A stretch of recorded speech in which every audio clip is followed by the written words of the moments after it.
ஜெபம் பண்ண கடவோம்.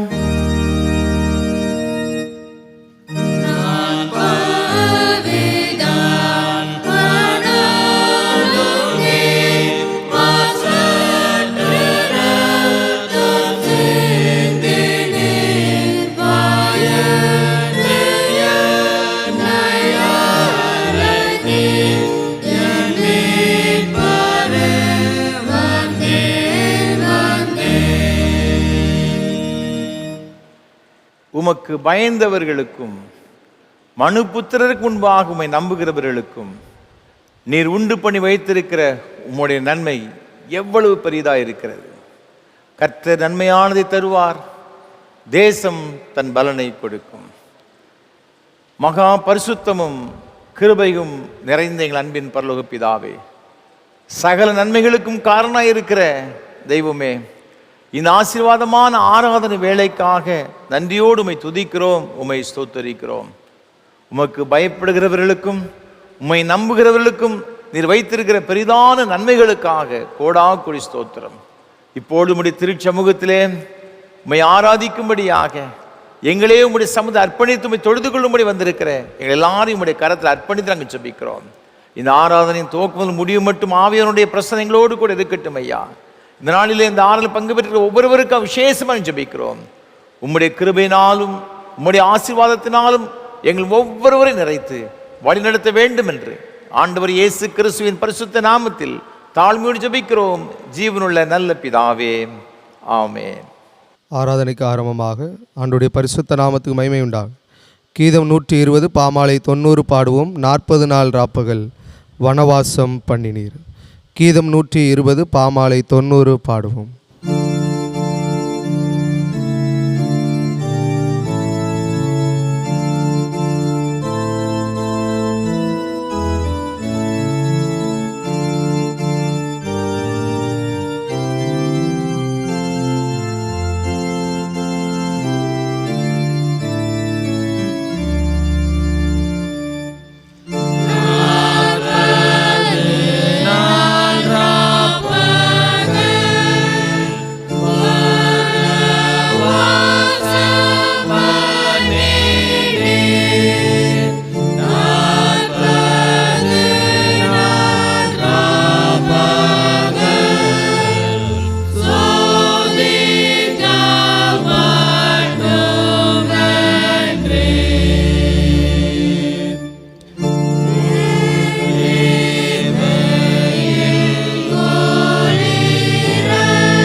துன்மார்க்கன் தான் செய்த துன்மார்க்கத்தை விட்டு விலகி நியாயத்தையும் நீதியும் செய்வானேயாயில் அவன் தன் ஆத்துமாவை பிழைக்க பண்ணுவான்.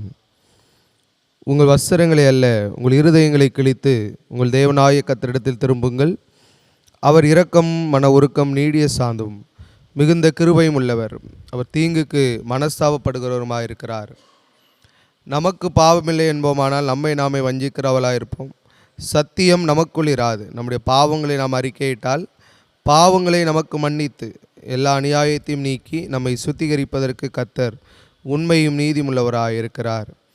பிரியமான சகோதர சகோதரிகளே, நம்முடைய பரமபிதாவாகிய சர்வ வல்லமையுள்ள தேவனுடைய அளவில்லாத தயவினாலும் இரக்கத்தினாலும் பாவ மன்னிப்பை பெறுவதற்காக நாம் செய்த பலவிதமான பாவங்களையும் அக்கிரமங்களையும் அவர் சந்நிதியில் மாயமாய் மறைத்து கொள்ளாமல் பணிவும் தாழ்மையும் துக்கமும் கீழ்ப்படிதலும் உள்ள இருதயத்தோடு அறிக்கையிட வேத வசனம் பற்பல வாக்கியங்களை நம்மை ஏவுகிறது. நாம் எக்காலத்திலும் தேவனுக்கு முன்பாக நம்முடைய பாவங்களை மனத்தாழ்மையாய் அறிக்கையிட வேண்டுவதுமன்றி அவருடைய திருக்கரங்களினாலே நாம் பெற்றுக்கொண்ட மேன்மையான உபகாரங்களுக்காக சோத்திரம் செலுத்தவும் மிகவும் சிறந்த அவருடைய புகழை பிரஸ்தாம் பண்ணவும் அவருடைய மகா பரிசுத்த வசனத்தை கேட்கவும் சரீரத்துக்கும் ஆத்மாவுக்கும் தேவையானவைகளுக்காக வேண்டிக் கொள்ளவும் நாம் கூடி வந்திருக்கிற தருணத்தில் பாவங்களை அறிக்கையிடுவது நமது விசேஷித்த கடமையாக இருக்கிறது. ஆகையால் இங்கே இருக்கிற நீங்கள் யாவரும் சுத்த இருதயத்தோடும் தாழ்ந்த சொத்தத்தோடும் பரம கிருபாசன தண்டையில் என்னுடனே கூட சேர்ந்து நான் சொல்லுகிற பிரகாரம் சொல்ல உங்களை வேண்டிக் கொள்கிறேன். ஜெபம் பண்ண கடவோம். யாவரும் சேர்ந்து பொதுவான பாவரிக்கை ஜெபத்தை எடுப்போம். சர்வ வல்லமை மிகுந்த இரக்கமுள்ள பிதாவே, நாடுகளைப் போல நாங்கள் உம்முடைய வழிகளை விட்டு வழிவி அலைந்து போனோம். எங்கள் இருதயத்தின் யோசனைகளுக்கும் விருப்பங்களுக்கும் மிகவும் இணங்கி நடந்தோம். உமது பரிசுத்த கற்பனைகளுக்கு விரோதமாய் குற்றம் செய்தோம். செய்யத்தக்கவளை செய்யாமல் செய்யத்தகாதவளை செய்து வந்தோம். எங்களுக்கு சுகமே இல்லை. ஆனாலும் ஆண்டவரே தேவரீர் எங்கள் கர்த்தராகிய இயேசு கிறிஸ்து மூலமாய் இதற்கு அருளிச்சத வாக்குத்தத்தங்களையும் படியே இருவாய்க்குமுள்ள குற்றவாளிலா எங்களுக்கு இறங்கும். தப்புதங்களை அறிக்கடுகிற எங்கள் மேல் பொறுமையாயிரும். பாவத்து நிமித்தம் துக்கப்படுகிற எங்களை சீர்படுத்தும். மிகவும் இரக்கமுள்ள பிதாவே, பரிசுத்த நாமத்துக்கு மகிமை உண்டாகும்படி நாங்கள் தேவ பக்தியும் நீதியும் தெளிந்த புத்தி உள்ளவர்களாக நடந்து வர இயேசு கிறிஸ்து நிமித்தம் எங்களுக்கு கிருபை செய்தருளும். ஆமென். நம்முடைய கர்த்தராகிய இயேசு கிறிஸ்துவின் பிதாவாக இருக்கிற சர்வ வல்லமையுள்ள தேவன் பாவியின் மரணத்தை விரும்பாமல் அவன் தன் பாவத்தை விட்டு திரும்பி பிழைப்பதையே விரும்பி பாவத்து நிமித்தம் துக்கப்படுகிற தமது ஜனத்துக்கு பாவ விமோசனத்தை மன்னிப்பையும் கூறி அறிவிக்க தம்முடைய பணிவிடைக்காரருக்கு அதிகாரத்தையும் கட்டளையும் அருள் செய்திருக்கிறார். மெய்யாய் மனம் திரும்பி தமது பரிசுத்த சுவிசேஷத்தை உண்மையாய் விசுவாசிக்கிற யாவருக்கும் அவர் பாவங்களை மன்னித்து விமோசனம் செய்கிறார். ஆகையால் கடைசியிலே அவருடைய நித்திய ஆனந்தத்தில் சேரத்தக்கதாக இத்தருணத்தை நாம் செய்கிறவருக்கு பிரியமாயிருக்கவும் இனி உயிரோடு நாளெல்லாம் மாசில்லாமல் பரிசுத்தமுடலாக நடக்கவும் அவர் நமக்கு மெய்யான மனம் திரும்புதலையும் தம்முடைய பரிசுத்த ஆவியை அருள் செய்ய வேண்டும் என்று நம்முடைய கர்த்தராகிய இயேசு கிறிஸ்து மூலமாய் வேண்டிக் கொள்ள கடவோம். ஆமென்.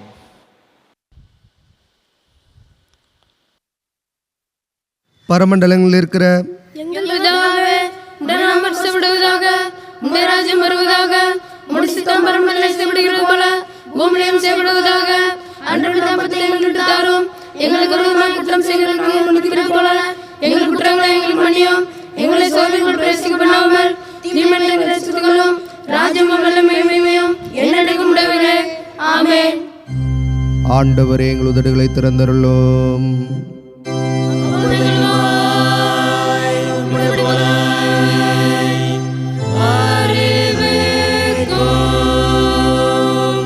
தேவனே, எங்களை ரட்சிக்க விரைவாய் வாரும். ஆண்டவரே, எங்களுக்கு சகாயம் பண்ண தேவரேயோம். பிதாவுக்கும் குமாரனுக்கும் பரிசுத்தாவிக்கும் மகிமை உண்டாவதாக. ஆதியிலும் இப்பொழுதும் எப்பொழுதுமான சதா காலங்களிலும் மகிமை உண்டாவதாக.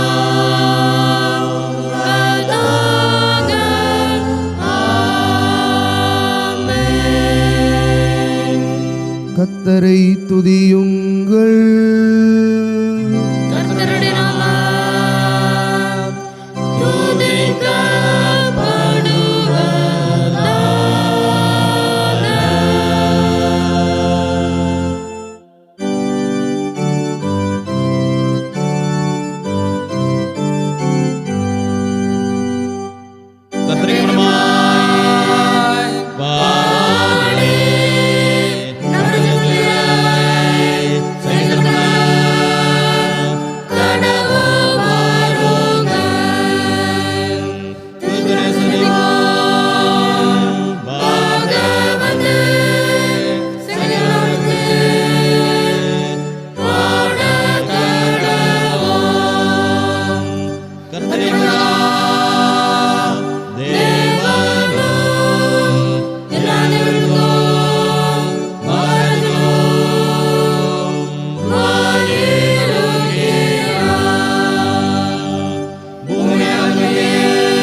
நம்மை விண்ணகத்திற்கு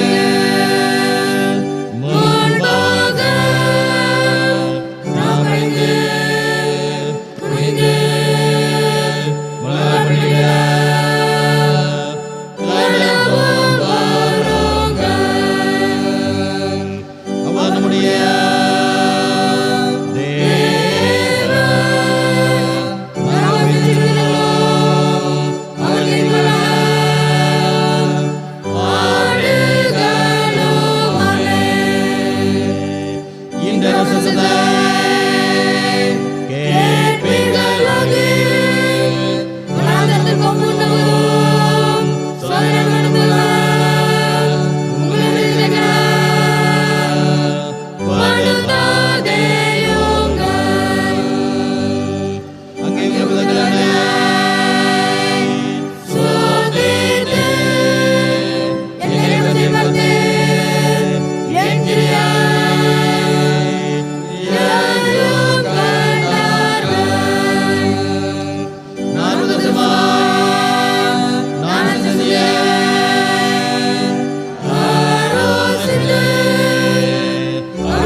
முறைமுறையாக வாசிக்கும்படியாக தெரிந்து கொள்ளப்பட்ட சங்கீதம் 122 சங்கீதம். 122 சங்கீதத்தை முறைமுறையாக வாசிப்போம். கர்த்தருடைய ஆலயத்துக்கு போவோம் பாருங்கள் என்று எனக்கு அவர்கள் சொன்னபோது மகிழ்ச்சியாயிருந்தேன். எருசலேமே, உன் வாசல்களில் எங்கள் கால்கள் நிற்கலாயிற்று. எருசலேம் இசைவினைப்பான நகரமாய் கட்டப்பட்டிருக்கிறது. அங்கே இஸ்ரவேலுக்கு சாட்சியாக கர்த்தருடைய ஜனமாகிய கோத்திரங்கள் கர்த்தரின் நாமத்தை சோத்தரிப்பதற்கு போகும். அங்கே தாவீது வம்சத்தாருடைய சிங்காசனங்களாகிய நியாயாசனங்கள் வைக்கப்பட்டிருக்கிறது. எருசலேமின் சமாதானத்துக்காக வேண்டிக் கொள்ளுங்கள். உன்னை நேசிக்கிறவர்களை சுகித்திருப்பார்களாக. உன் அலங்கத்திற்குள்ளே சமாதானம், உன் அரமனைக்குள்ளே சுகமும் இருப்பதாக. என் சகோதரர் நிமித்தமும் என் சிநேகிதர் நிமித்தமும் உன்னில் சமாதானம் இருப்பதாக என்பேன். சேர்ந்து வாசிப்போம். எங்கள் தேவனாகிய கர்த்தரின் ஆலயத்தின் நிமித்தம் உனக்கு நன்மை உண்டாக தேடுவேன்.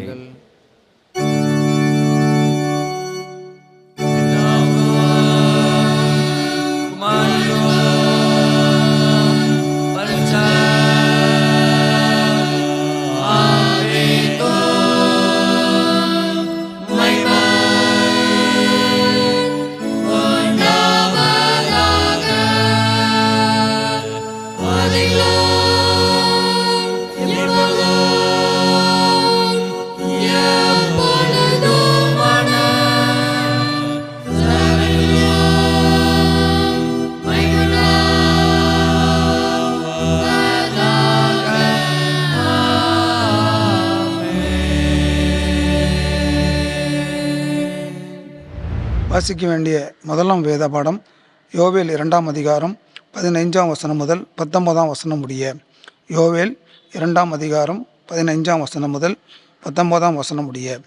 சீயோனிலே எக்காலம் ஊதுங்கள், பரிசுத்த உபவாச நிலை நியமியுங்கள், விசேஷித்த ஆசாரிப்பை கூறுங்கள், ஜனத்தை கூட்டுங்கள், சபையை பரிசுத்தப்படுத்துங்கள், முதியோரை சேருங்கள், பிள்ளைகளையும் பால் உண்ணுகிற குழந்தைகளையும் கூட்டுங்கள். மணவாளன் தன் அறையையும் மணவாட்டி தன் மறைவையும் விட்டு புறப்படுவார்களாக. கர்த்தரின் பணிவிடைக்காரராகிய ஆசாரியர்கள் மண்டபத்துக்கும் வழிபீடத்துக்கும் நடுவே அழுது, கர்த்தாவே, நீர் உமது ஜனத்தை தப்பவிட்டு புறஜாதிகள் அவர்களை பழிக்கும் நிந்தைக்கும் உமது சுதந்திரத்தை ஒப்புக்கூடாதீரும். உங்கள் தேவன் எங்கே என்று புறஜாதிகளே சொல்லப்படுவானேன் என்பார்களாக. அப்பொழுது கர்த்தர் தமது தேசத்துக்காக வைராக்கியம் கொண்டு தமது ஜனத்தை கடாட்சிப்பார். கர்த்தர் மறுமொழி கொடுத்து தமது ஜனத்தை நோக்கி, இதோ நான் உங்களை இனி புறஜாதிகளுக்குள்ளே நிந்தையாக வைக்காமல் உங்களுக்கு தானியத்தையும் திராட்சை ரசத்தையும் எண்ணெயும் கொடுத்தேன். நீங்கள் அதனால் திருப்தி ஆவீர்கள். வாசிக்க வேண்டிய முதலாம் வேத பாடம் வாசித்தாயிற்று. 51ஆம் சங்கீதத்தை பாடலாக பாடுவோம்.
வாசிக்க வேண்டிய இரண்டாம் வேத பாடம் லூக்கா எழுதின சுவிசேஷம் 4ஆம் அதிகாரம் 1 முதல் 11 வரை.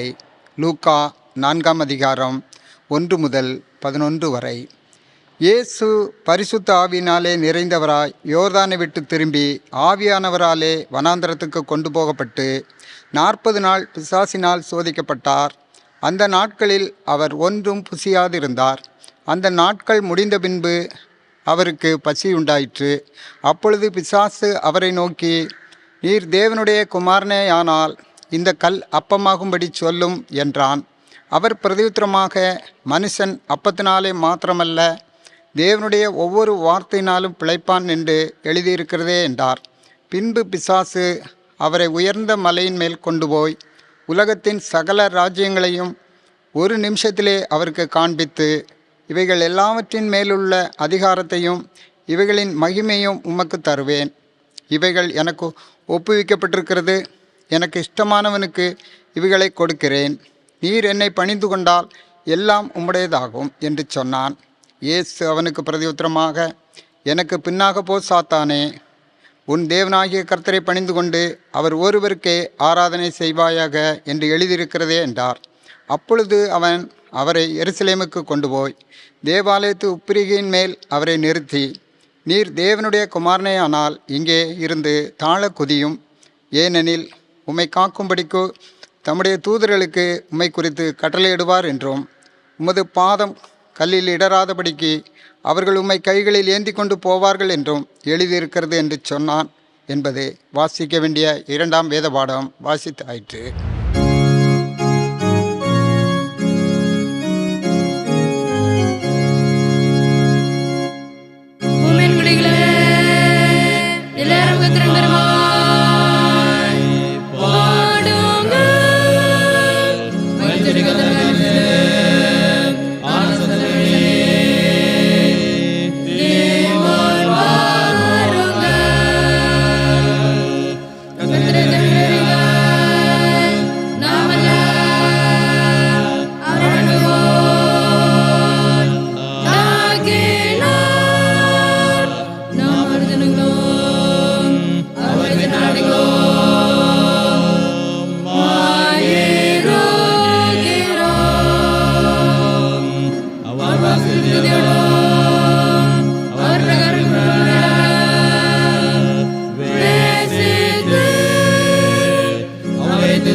வானத்தையும் பூமியும் படைத்த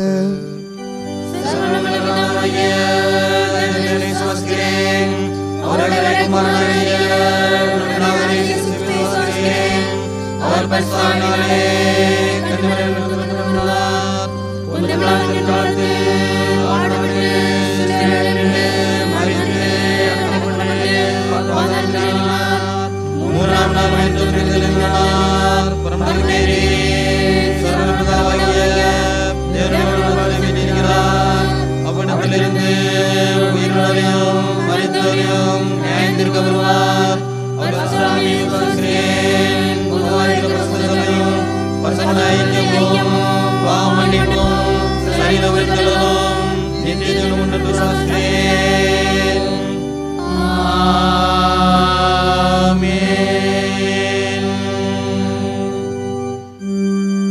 கர்த்தர் உங்களோடு இருப்பாராக. அவர் உமது ஆவியோடும் இருப்பாராக. ஜெபம் பண்ண கடவோம். கர்த்தாவே இரங்கும். கர்த்தாவே இரங்கும். கிறிஸ்துவே இரங்கும். கிறிஸ்துவே இரங்கும். கர்த்தாவே இரங்கும். கர்த்தாவே இரங்கும்.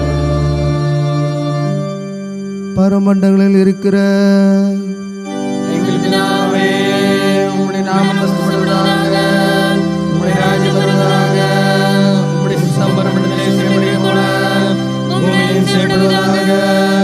அன்றைய எங்களுக்கு தாரும், எங்களுக்கு விரோதமாய் குற்றம் செய்தவர்களே, நாங்கள் மன்னிக்கிறது போல எங்கள் குற்றங்களை மன்னியும். எங்களை சோதனையில் பிரவேசிக்கப்படாமல் தீமையை விலக்கிக் கொள்ளும்.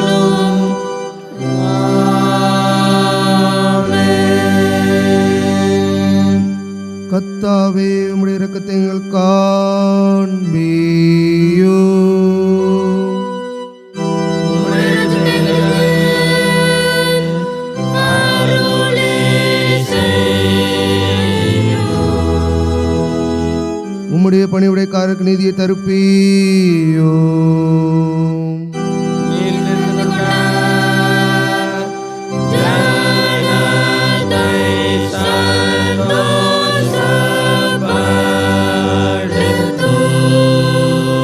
கர்த்தாவே உம்முடைய ஜனத்தை ரட்சியோ. உம்முடைய சித்தத்தை ஆசீர்வதியும். கர்த்தாவே எங்கள் காலத்து சமாதானத்தை கட்டளையிடோ. தேவரீரே அல்லாமல் எங்களுக்காக யுத்தம் செய்வார் ஒருவருமில்லை.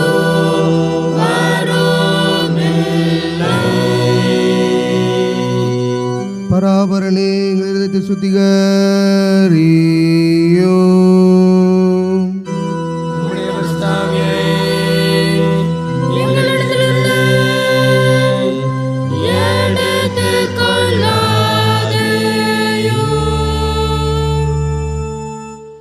கிறிஸ்து உயிர்த்தெழுந்த திருநாளுக்கு முன்வரும் 6ஆம் ஞாயிறு, லெந்தனும் நாட்களின் முதல் ஞாயிறு.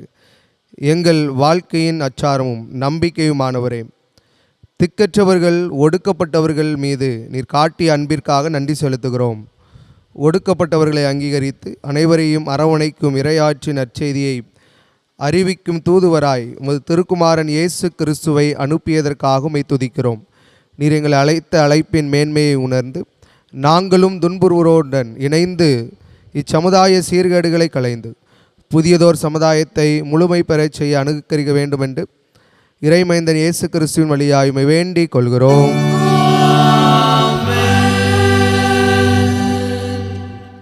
சமாதானத்துக்கு காரணரும் ஏக சிந்தை விரும்புகிறவருமாகிய தேவனே, உம்மை அறிவதை நித்திய ஜீவன், உம்மை சேவிப்பதை மெய் சுவாதீனம். தேவரீரை தஞ்சமாக கொண்டிருக்கும் அடியராகிய நாங்கள் எந்த விரோதடைய வல்லமைக்கும் பயப்படாதிருக்கும்படியாக சத்துருக்கள் செய்கிற எல்லா பிரயத்தனையும் நின்று கர்த்தராகிய இயேசு கிறிஸ்துவின் வல்லமையினால் எங்களை காப்பாற்றி அருளும்.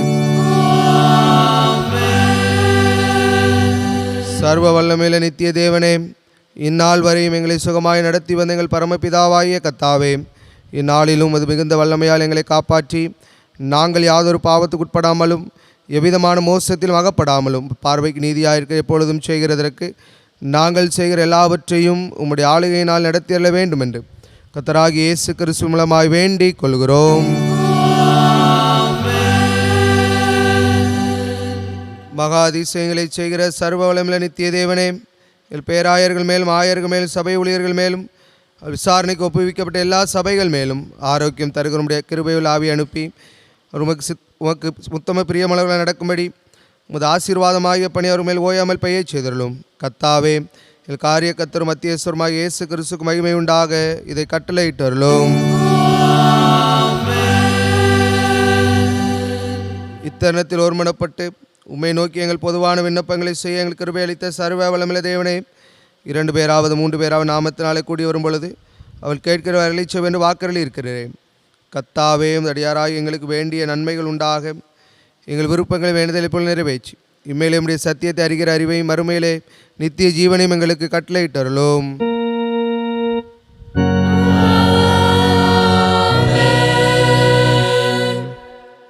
ஆண்டோடைய வார்த்தையை கேட்பதற்கு ஆயத்தமாக கீதம் 465 பாமாலை 293 பாடுவோம். நிர்பந்தமான பாவியாய் நான் இங்கே தேவரீருக்கு முன்பாக. கீதம் 465 பாமாலை 293 பாடுவோம்.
கர்த்தரும் உலக இரட்சகருமான இயேசு கிறிஸ்துவின் ஈடு இணையற்ற நாமத்தினாலே திருநெல்வேலி திருமண்டலம் கல்லடைக்குறிச்சி சேசை கிறிஸ்து ஆலயத்தின் சார்பாக இந்த ஆராதனை வேளையில் பங்கு பெறும்படியே வந்திருக்கிற உங்கள் அனைவரையும் அன்போடு கூட வாழ்த்துகிறேன், வரவேற்கிறேன்.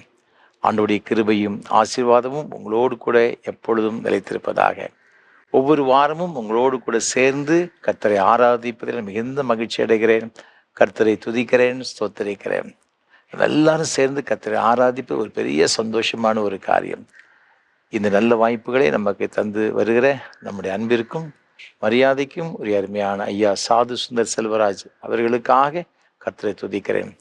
ஆராதனை மூலமாக ஒரு மேன்மையான ஒரு ஆசீர்வாதங்களை நம்ம எல்லாரும் பெற்றுக்கொள்ள வேண்டும் என்ற ஒரு பெரிய தரிசனத்தோடு கூட சாதையா அவர்கள் நமக்கு ஏற்படுத்தி கொடுத்திருக்கிறார்கள். கர்த்தர் தாமே சாதையா அவர்களையும் அவர் செய்து கொண்டு வருகிற ஏஞ்சல் தொலைக்காட்சி மற்றும் இயேசு ஊழியங்களை அபரிவிதமாய் ஆசீர்வதிப்பாராக. நம்முடைய தனி ஜபங்களிலே, குடும்ப ஜபங்களிலே ஐயா அவர்களுக்காக அவர் செய்து கொண்டு வருகிற இந்த ஊழியங்களுக்காக ஜெபிப்போம். ஆண்டவருடைய ஆசீர்வாதங்களை நாம் பெற்றுக்கொள்வோம். அது மாத்திரமல்ல, இதே ஆராதனை வேளை சிஎஸ்ஐ திருநெல்வேலி டயசிஸ் என்ற யூடியூப் சேனலிலும் நாங்கள் ஒளிபரப்பு செய்கிறோம். நீங்கள் அதை மற்றவர்களுக்கு அறிமுகப்படுத்தி அவர்களும் இதன் மூலமாக ஆசீர்வாதம் பெற்றுக்கொள்ள உதவி செய்ய அன்போடு நான் கேட்டுக்கொள்கின்றேன். அது மாத்திரமல்ல, இந்த ஆராதனை வேளை ஒளிப்பதிவு செய்வதற்கு ஏராளமான தேவைகள் உண்டு. ஒவ்வொரு வாரமும் நாங்கள் மிகுந்த ஜெபத்தோடும் அதிக பிரயாசத்தோடும் இதை உங்களுக்கு வழங்கி கொண்டு வருகிறோம். ஒரு ஜெபங்கள் அதிகமாக எங்களுக்கு தேவை. எங்களுக்காக, என்னோடு கூட இந்த ஊழியத்தில் பயணப்பட்டு வருகிற ஒவ்வொரு கர்த்தருடைய பிள்ளைகளுக்காகவும் ஜெபிக்க உங்கள் அன்போடு நான் கேட்டுக்கொள்கிறேன். இந்த ஆராதனை வேளை ஒளிப்பதிவு செய்வதற்கு கர்த்தர் உங்கள் உள்ளத்தை வர சொன்னால் நீங்கள் மனம் வந்து நீங்கள் அதை தாங்க முன் வரலாம். நிச்சயமாகவே அதனுடைய பலனை இம்மையிலும் மறுமையிலும் ஆயிரமாக பெற்றுக்கொள்வீர்கள் என்பதில் சந்தேகம் கிடையாது. ஆயிரக்கணக்கான மக்கள் இந்த ஆராதனை வேளை ஊழியத்தின் மூலமாக ஆசீர்வதிக்கப்படுகிறது எண்ணி நான் ஆண்டவரை துதிக்கிறேன், ஸ்தோத்திரிக்கிறேன். நிச்சயமாகவே நீங்களும் அந்த ஆசீர்வாதத்தில் பங்கு பெறுவீர்கள் என்பதில் சந்தேகம் கிடையாது. இந்த வாரத்திலும் கூட இந்த ஆராதனை வேளை ஒளிப்பதிவு செய்வதற்கு நமக்கு பாளையங்கோட்டை பெருமாள்புரத்தை சார்ந்த திருமதி பாரதி ஜான்சன் அம்மா அவர்கள் நமக்கு உதவி செய்திருக்கிறாங்க. நம்முடைய ஊழியத்தை அதிகமாக நேசிக்கிறவர்கள், நமக்காக ஜெபிக்கின்ற ஒரு அருமையான சகோதரி. அதற்காக ஆண்டவரை துதிக்கிறேன், ஸ்தோத்திரிக்கிறேன். கர்த்தர் தாமே அருமையான அம்மா அவர்களையும் அவளுக்கு கொடுத்த அருமையான பிள்ளைகள், அவருடைய மருமக்கமார்கள், பேரப்பிள்ளைகள் ஒவ்வொருவரையும் அபரிவிதமாக ஆசீர்வதிப்பாராக. ரூத்தின் புஸ்தகம் 2ஆம் அதிகாரம் 12ஆம் வசனத்தில் வேதம் இவ்வாறாக சொல்லுகிறது: உன் செய்கைக்கு தக்க பலனை கர்த்தர் உனக்கு கட்டளையிடுவாராக. இஸ்ரவேலின் தேவனாகிய கர்த்தருடைய சேட்டைகளின் கீழ் அடைக்கலமாய் வந்த உனக்கு அவராலே நிறைவான பலன் கிடைப்பதாக. எந்த வேத வார்த்தையின்படியும் ஆண்டோடைய சேட்டையின் கீழ் அடைக்கலமாய் வந்த தர்மையான குடும்பத்தின் பிள்ளைகள் ஒவ்வொருவருக்கும், அனைத்து பிள்ளைகளுக்கும் நிறைவான பலனை ஆண்டவர் சந்ததியை கொடுத்து ஆசீர்வதிப்பாராக. ஒரு குறைவு கூட இல்லாதபடிக்கு ஆண்டவர் இந்த குடும்பத்தை நடத்தி வழிநடத்துவாராக. அது மாத்திரமல்ல, இந்த ஊழியங்களுக்கு பல வகையிலே ஜெபிக்கின்ற, இந்த ஊழியங்களை ஆதரிக்கிற, தாங்குகின்ற எல்லாருக்கும் ஆண்டவர் துதிக்கிறேன். கர்த்தர் அனைவரையும் அபரிவிதமாக ஆசீர்வதித்து உயர்த்துவாராக. ஆமென். தொடர்ந்து கர்த்தர் நம்மோடு கூட பேசும்படியாக நாம் தலைவணங்கி ஜெபம் செய்வோம். நேசிக்கிற நல்ல தகப்பனே, உம்முடைய திருவார்த்தைகளை கேட்க வந்திருக்கிறோம் அப்பா. எங்கள் ஒவ்வொருவரோடு கூட பேசும். இன்றைக்கு நாங்கள் கேட்கிற உம்முடைய வேத வசனங்கள் எங்கள் ஒவ்வொருவருக்கும் ஆசீர்வாதமாக இருக்க கர்த்தர் எங்களுக்கு உதவி செய்ய வேண்டும் என்று நாங்கள் ஜெபிக்கின்றோம்.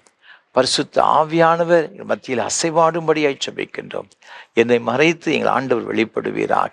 உமது ஜனங்களை இன்றைக்கு சந்தித்து அவர்களை உம்முடைய கிருபையினால் நிரப்பும்படியாக நாங்கள் ஜெபிக்கிறோம். மீட்பர் இயேசு கிறிஸ்துவின் மூலமாக ஜெபிக்கிறோம் தூய பிதாவே, ஆமென். கிறிஸ்துவுக்குள் மிகவும் பிரியமானவர்களே, மீண்டும் உங்கள் அனைவரையும் ஆண்டவர் இயேசு கிறிஸ்துவின் நாமத்தினாலே அன்போடு கூட வாழ்த்துகிறேன். ஆண்டவருடைய கிருபை உங்களோடு கூட இருப்பதாக. இந்த ஞாயிறு ஆராதனை வேளையிலும் கூட நம்ம எல்லாரும் ஆண்டவருடைய வார்த்தையை கேட்கும்படியாக தேவன் கொடுத்த கிருபைகளுக்காக கர்த்தரை துதிக்கிறேன். இந்த ஞாயிறு நம்முடைய ஆவிக்குரிய வாழ்க்கையில் ஒரு ஆசீர்வாதமான ஒரு ஞாயிறு. நம்முடைய லெந்தன்னும் நாட்களின் முதல் ஞாயிறுக்குள்ளாக பிரவேசிக்க ஆண்டவர் கிருபை செய்திருக்கிறார். லென்ட் என்று சொன்னால் ஸ்ப்ரிங் சீசன் அப்படின்னு சொல்லுவாங்க. வசந்த காலம். வசந்த காலம் என்பது என்ன? இந்த இலைகளெல்லாம், ஒரு மரத்தில் உள்ள இலைகளெல்லாம் உதிர்ந்து புதிதாக துளிர்க்கின்ற ஒரு காலத்தை தான் நம்ம வசந்த காலம் அப்படின்னு சொல்லுவோம். அதே போல் நம்முடைய ஆவிக்குரிய வாழ்க்கையில் பழைய சுவாபங்கள், ஜென்ம சுவாபங்கள் எல்லாம் நம்ம விட்டு தூக்கி எறிந்து விட்டு தேவ சமூகத்தில் காத்திருந்து ஆவிக்குரிய வாழ்க்கையில் ஒரு புத்துணர்ச்சியையும் ஒரு புதிய கிருபைகளையும் பெற்றுக்கொள்ளும்படியாக தேவன் கொடுத்திருக்கின்ற ஒரு பாக்கியமான ஒரு நாட்கள் தான் இந்த லெந்து காலங்கள். இந்த லெந்து காலத்தை நாம் கஸ்தி நாட்கள் என்று சொல்லி அழைப்போம். அது மாத்திரமல்ல, உபவாச நாட்கள் என்று நாம் அழைப்போம். இந்த நாட்களிலே அதிகமாக நாம் உபவாசம் பண்ணி ஜெபிக்கிறது நம்முடைய வழக்கம். ஆதி திருச்சபையின் காலங்களில் இப்படிப்பட்ட ஒரு காரியங்கள் இருந்துச்சு பார்த்துக்கிடுங்க. அதைத்தான் இன்றைக்கு நாம் தொன்று தொட்டு நம்முடைய சபைகளிலே இப்படி இந்த உபவாச நாட்களை ஏற்படுத்தி அநேக மக்கள் கிராமங்களில் பட்டணங்களில் இந்த நாட்டில் அதிகமாக உபவாசித்து ஜெபிக்கிற ஏராளமான மக்களை தேவன் ஏற்படுத்தி இருக்கின்றார். ஒருவேளை மாதம் முழுவதும் உபவாசம் பண்ண முடியாதவங்க கூட வெள்ளிக்கிழமைகள்லையாவது உபவாசம் பண்ணி ஜெபிக்கிற அநேக பிள்ளைகள் நீங்கள் என்ன செய்தீங்கன்னா இருக்கிறீங்க. ஸோ இன்றைக்கு உபவாசம் ஜெபம் என்பது நம்முடைய வாழ்க்கையில் ரொம்ப ரொம்ப முக்கியமானது. ஆண்டவராக இருக்கிற இயேசு கிறிஸ்து கூட இந்த ஊழியத்தை ஆரம்பிக்கும் பொழுது நீங்கள் வேதத்தில் வாசித்து பார்க்கும் பொழுது மத்திய எழுதின நற்செய்தி 4ஆம் அதிகாரம் 2ஆம் வசனத்தில் அவர் 40 நாள் உபவாசம் இருந்தார் என்று சொல்லப்பட்டிருக்கிறது. அப்போ ஆண்டவராக இருக்கிற இயேசு கிறிஸ்துவே ஊழியங்களை ஆரம்பிக்கும் பொழுது உபவாசத்தோடு கூட ஜெபத்தோடு கூட ஆரம்பித்திருக்கிறார். அப்படின்னு அந்த உபவாச ஜெபத்தை எந்த அளவிற்கு முக்கியத்துவம் வாய்ந்தது என்பதை குறித்து ஆண்டவர் நமக்கு என்ன செய்திருக்கிறார்னு உணர்த்தி இருக்கின்றார். நீங்கள் மத்திய எழுதின சுவிசேஷம் 17ஆம் அதிகாரம் 21ஆம் வசனத்தை நான் வாசித்து பார்க்கும் பொழுது இவ்வகையான பிசாசு உபவாசத்தினாலும் ஜெபத்தினாலும் என்று வேறு எவ்விதத்தினாலும் என்ன செய்யாதான் போகாதுன்னு சொல்லப்பட்டிருக்கிறது. அப்போ நம்முடைய வாழ்க்கையில சில போராட்டங்கள் சில பிரச்சனைகள் வரும் பொழுது நம்ம ஜெபிக்கிறோம். அந்த பிரச்சனைகள் அகலாத பட்சத்தில் அதற்கு அடுத்த கட்டமாக நம்ம என்ன செய்ய வேண்டும் என்று சொன்னால் உபவாசித்து ஜெபிக்கும் பொழுது தேவன் பெரிய காரியங்களை செய்வார். இந்த சீசர் எல்லாருக்கும் அப்படிப்பட்ட ஒரு பழக்கம் இருந்த மாதிரி தெரியல பார்த்துக்கிடுங்க. ஆகவே தான் அவர்கள் எவ்வளவோ ட்ரை பண்ணி பார்க்குறாங்க. இது சந்திரரோகியாக இருந்த மனுஷனை அவங்களால் குணமாக்க முடியலை. அப்போ ஆண்டவர் மர்ரூப மலையில் மேலேருந்து கீழே இறங்கி வந்த பொழுது ஆண்டவர் இந்த மனிதனுக்கு சுகத்தை கொடுக்கிறார். இந்த சீசர்கள்லாம் வந்து கேட்குறாங்க, ஏன் ஆண்டவரே எங்களால் இந்த மனிதனுக்கு சுகத்தை கொடுக்க முடியலை அப்படின்னு சொல்லும் பொழுது அவர் இந்த ரகசியத்தை சொல்லுகிறார். என்ன சொல்லுகிறார் அதைத்தான் நம்ம இங்கே வேதத்தில் வாசித்து பார்க்கிறோம். இந்த ஜாதி பிசாசு ஜெபத்தினாலும் உபவாசத்தினாலும் என்று வேறு எவ்விதத்திலாம் நினைச்சியாது போகாது. அப்போ நம்முடைய வாழ்க்கையில் இந்த உபவாச ஜெபம் ரொம்ப ரொம்ப முக்கியமான ஒன்று என்று நாம் வேதத்தில் பார்க்கிறோம். அப்போ இந்த லெந்து காலங்களில் ஆதி பரிசுத்தவான்கள் நம்முடைய மூதாதையர்கள் முற்பிதாக்கள் எல்லாம் இந்த லெந்து காலங்களை உபவாச நாட்களாக என்ன செய்திருக்கிறாங்க ஏற்படுத்தியிருக்கிறாங்க. ஆகவே இந்த உபவாச நாட்களை ஏன் நாம் வந்து அதை அனுசரிக்கணும், இதனால் என்ன ஒரு பிரயோஜனம், எதற்காக நாம் ஜெபிக்கணும் என்பதை குறித்து ஒரு சில காரியங்களை நான் வேதத்திலிருந்து உங்களோடு கூட பகிர்ந்து கொள்ள விரும்புகிறேன். நாம் முதல் பாடமாக வாசிக்க கேட்ட வேத பகுதியாகிய இங்கு யோவேல் தீர்க்கதரிசன புஸ்தகம் 2ஆம் அதிகாரத்தில் இங்கு 15ஆம் வசனம் சொல்லுகிறது, சீயோனிலே எக்காலம் ஊதுங்கள், பரிசுத்த உபவாச நாளை நியமியுங்கள், விசேஷித்த ஆசரிப்பை கூறுங்கள் என்று இங்கு வேதம் சொல்லுகின்றதை நாம் பார்க்கிறோம். இங்கு வேதத்தில் ஆண்டவராகிய கர்த்தர் இந்த யோவேல் தீர்க்கதரிசி மூலமாக தம்முடைய ஜனங்களுக்கு ஒரு காரியம் ஒன்றை அவர் என்ன செய்தார் சொல்லுகின்றார். ஒரு ஆலோசனை கொடுக்கிறார், ஒரு கட்டளை கொடுக்கிறார் என்று கூட வைத்துக் கொள்ளலாம். என்ன சொல்றாரு, பரிசுத்தமான ஒரு உபவாச நாளை நீங்க கண்டிப்பாக நியமிக்க வேண்டும். நம்முடைய சபை இருக்கிறது வைத்துக் கொள்ளுங்களேன், நம்முடைய ஆலயம் இருக்கிறது வைத்துக் கொள்ளுங்களேன். இந்த ஆலயத்திற்கு ஒரு பிரதிஷ்டை பண்டிகை வைக்கிறோம். என்றைக்கு அந்த ஆலயத்தை பிரதிஷ்டை செய்தோமோ அன்றைக்கு ஒரு நாளை நாம் நியமித்து அதை பிரதிஷ்டை பண்டிகை என்று சொல்கிறோம். அசனத்திற்காக ஒரு நாளை நியமிக்கின்றோம். ஒரு தோத்திர பண்டிகை கொண்டாடுகிறோம் சொன்னால் அது ஒரு குறிப்பிட்ட நாளில் கொண்டாடி கொண்டிருக்கிறோம். இப்படி கிறிஸ்துமஸ் பண்டிகை ஒவ்வொரு பண்டிகையாக நம்முடைய சபைகளில் கொண்டாடுகிற வழக்கம். அவர் என்ன சொல்றான்னு பார்த்துக்கிடுங்க, இந்த உபவாசத்திற்கென்று நீங்க கண்டிப்பாக நாளை என்ன செய்ய வேண்டும், நியமிக்க வேண்டும், விசேஷித்த ஆசரிப்பை நீங்க கூற வேண்டும் என்று சொல்லப்பட்டிருக்கிறது. அப்படி கூறி என்ன செய்யணுமா, இங்க 17ஆம் வசனம் சொல்லுகிறது, கர்த்தரின் பணிவிடைக்காரராகிய ஆசாரியர்கள் மண்டபத்திற்கும் பலிபீடத்துக்கும் நடுவே அழுது, கர்த்தாவே நீர் உமது ஜனத்தை தப்புவிட்டு புறஜாதிகள் அவர்களை பழிக்கும் நிந்தைக்கும் உமது சுதந்திரத்தை ஒப்புக்கொடாதிரும், உங்கள் தேவன் எங்கே என்று புறஜாதிகளுக்குள் சொல்லப்படுவானேன் என்பார்களாக என்று சொல்லப்பட்டிருக்கிறதை பார்க்கிறோம். அப்போ இந்த உபவாச நாட்களை என்ன செய்யணும் அப்படின்னு பார்த்தீங்கன்னா, மண்டபத்திற்கும் பலிபீடத்துக்கும் நடுவே அப்போ தேவ சமூகத்திலே தேவ ஜனங்கள் கூடி வந்து என்ன செய்யணுமா, கண்ணீரோடு கூட அழ வேண்டும், அழுது புலம்ப வேண்டும் சொல்லப்பட்டிருக்கிறது. நீங்கள் புலம்பலின் புஸ்தகத்தில் வாசித்து பார்க்கும் பொழுது ஒப்பாரி வைக்கிறவர்களை வரவழையுங்கள் சொல்லப்பட்டிருக்கிறது. என் ஜனமாகிய குமாரத்தை கரிகரித்து போனாடு சொல்லப்பட்டிருக்கிறது. ஏனென்றால் இந்த ஜனங்கள் சிறையிருப்புக்கு ஏதுவாக இருக்கிறபடியினால், சிறையிருப்புக்கு சென்று கொண்டிருக்கிறபடியினால அவர்களுக்காக நீங்க என்ன செய்யுங்கன்னா கண்ணீர் விட்டு இரவும் பகலும் அழ வேண்டும் என்பதாக சொல்லப்பட்டிருக்கின்றது. எரேமியா தீர்க்கதரிசியின் புஸ்தகம் 9ஆம் அதிகாரம் 1ஆம் வசனம் வாசித்து பார்க்கும் பொழுது, என் தலை தண்ணீரும் என் கண் கண்ணீர் ஊற்றுபானல் எவ்வளவு நலமாக இருக்கும். அப்பொழுது கொலையுண்ண கொடுத்த என் சொந்த குமாரத்திற்காக நான் இரவும் பகல் நான் என்ன செய்வேன்னா அழுவேன் என்று வேதத்தில் சொல்லப்பட்டிருக்கிறேன். அப்போ இந்த வேதத்தில் நான் வாசித்து பார்க்கும் பொழுது இந்த ஜெபம் எப்படிப்பட்டதா இருக்கணுமா? உபவாசத்தோடு கண்ணீரோடு தேவ சகோதர கதறி ஜெபிக்கணும் என்று வேதத்தில் சொல்லப்பட்டிருக்கிறது. அப்படி ஜெபம் பண்ணுனா இங்கு வேதத்தில் நான் வாசித்து பார்க்கும் பொழுது 13ஆம் வசனம் சொல்லுகிறது, அவர் இரக்கமும் மன உருக்கமும் நீடிய சாந்தமும் மிகுந்த கிருபையும் உள்ளவர், அவர் தீங்குக்கு மனஸ்தாபப்படுகிறவருமாய் இருக்கிறார். ஒருவேளை அவர் திரும்பி மனஸ்தாபப்பட்டு தேவனாய கர்த்தர் நினைச்சுவார்னா நீங்க தொடர்ந்து வாசித்து பார்க்கும் பொழுது உங்களுக்கு அவர் ஆசீர்வாதத்தை கொடுப்பார் என்று சொல்லப்பட்டிருக்கிறது. அன்பான ஆண்டவருடைய பிள்ளைகளே, நம்முடைய வாழ்க்கையில நாம சில காரியங்களை கேட்டு பார்க்கிறோம், ஜெபித்து பார்க்கிறோம், அது இன்னும் பதில் கிடைக்காவிட்டால் வேதத்தில் நமக்கு ஒரு அருமையான ஒரு ஆலோசனை, உபவாசம் பண்ணி ஜெபம் பண்ணுங்க. அவர் இரக்கமுடையவர், உருக்கம் நிறைந்தவர், மனதுருக்கம் நிறைந்தவர், அவர் உங்களுக்கு இறங்குவார் என்று வேத வசனம் சொல்லுகிறது. அப்புறம் நம்முடைய வேதத்தை நாம இன்னைக்கு ஆண்டவர் நம்ம கற்றுக் கொடுக்கிற ஒரு அருமையான ஒரு காரியம், இந்த உபவாச நாளை நாம அசட்டை பண்ணிவிடக் கூடாது.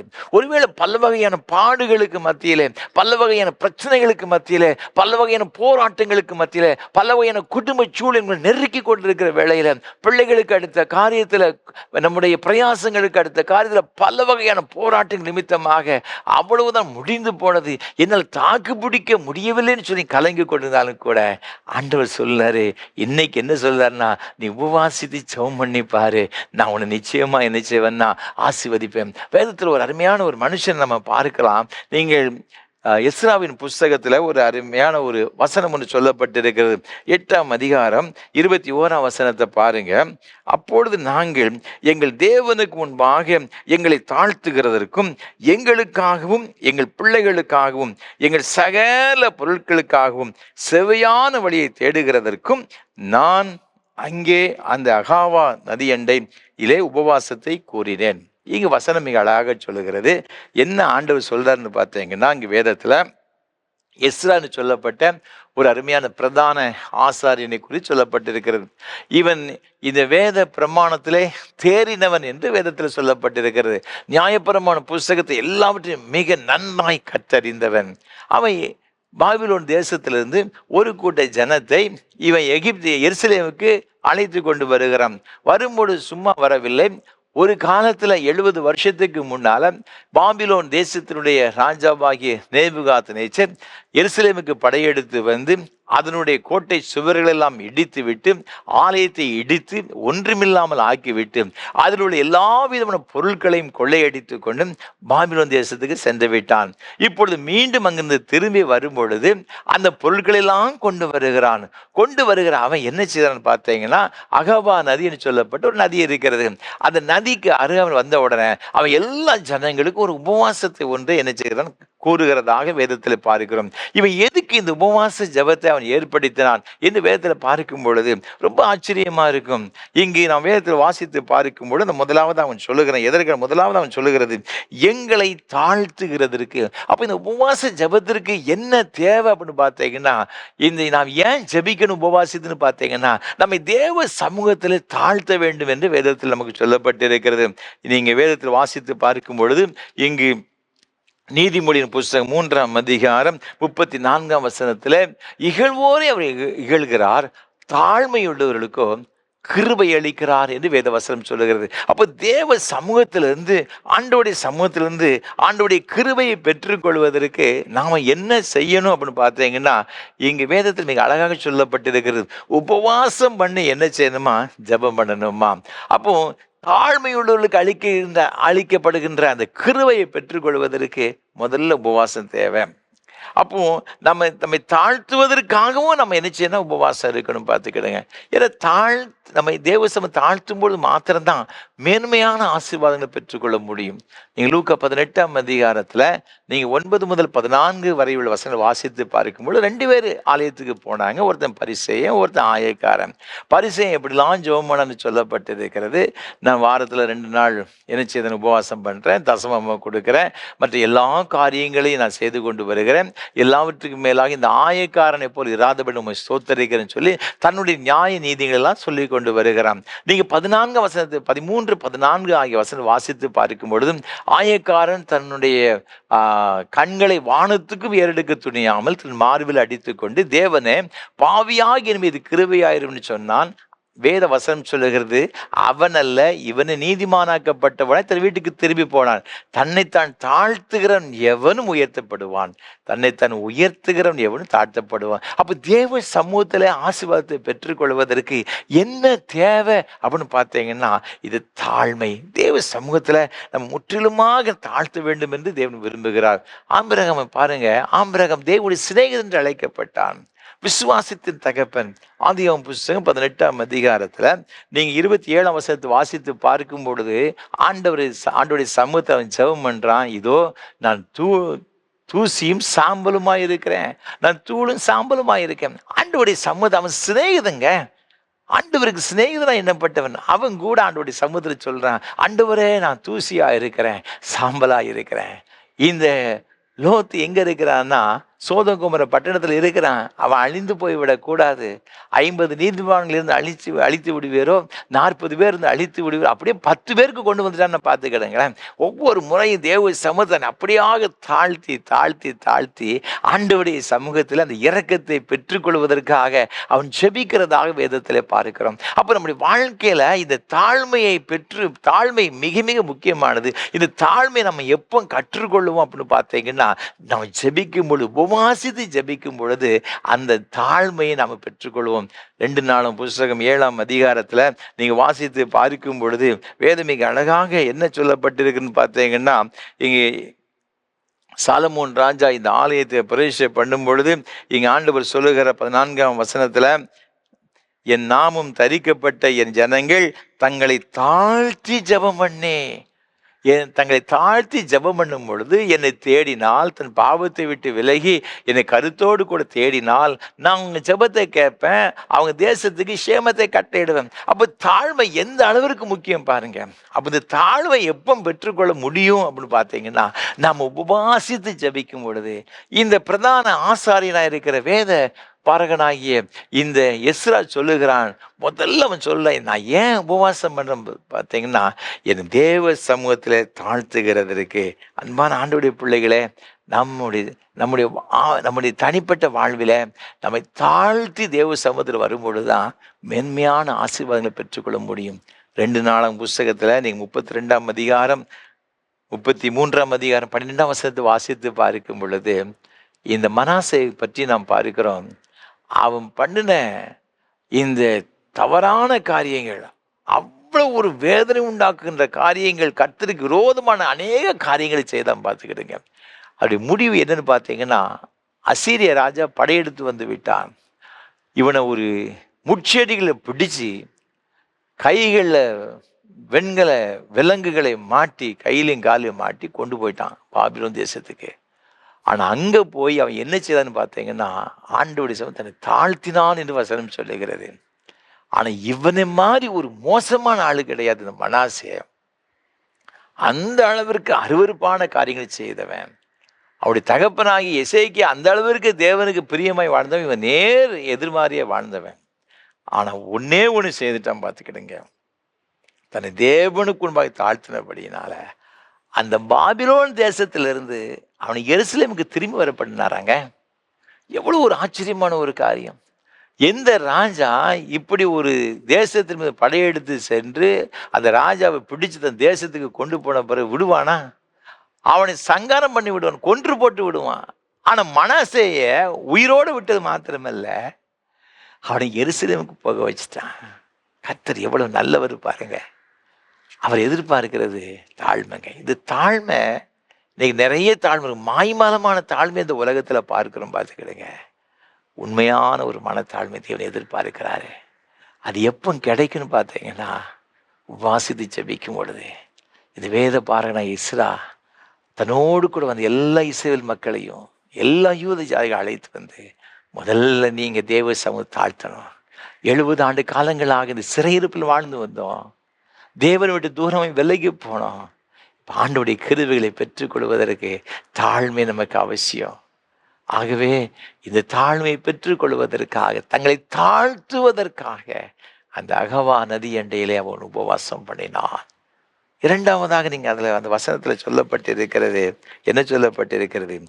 எங்களுக்காகவும் எங்கள் பிள்ளைகளுக்காகவும்.